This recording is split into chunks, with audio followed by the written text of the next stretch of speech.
con un rappresentante della comunità di Padova dello Sri Lanka siamo qui nella piazza davanti alla chiesa di Sant'Antonio di Padova. Il motivo di questa riunione della sua comunità?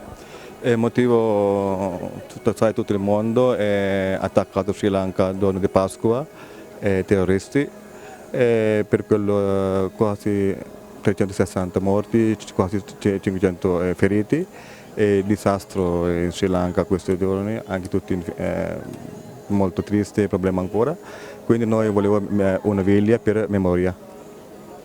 State dimostrando la vostra solidarietà nei confronti delle persone che sono decedute, delle loro famiglie e dei feriti che sono ancora molti. La vostra comunità quante persone conta qui nella città di Padova, nella provincia più o meno?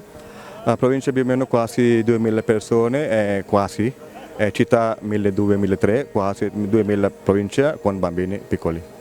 La comunità dello Sri Lanka è una comunità molto pacifica e voi oggi volete dimostrare e dare questo messaggio che nello Sri Lanka si può ritornare, che lo Sri Lanka si rialzerà da questa terribile catastrofe. Veramente sì, perché noi siamo oggi, preghiamo per loro, per guarire e risolvere questo problema, no?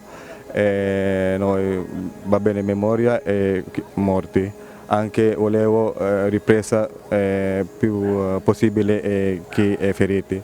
E quindi noi saluto tutto quanto loro.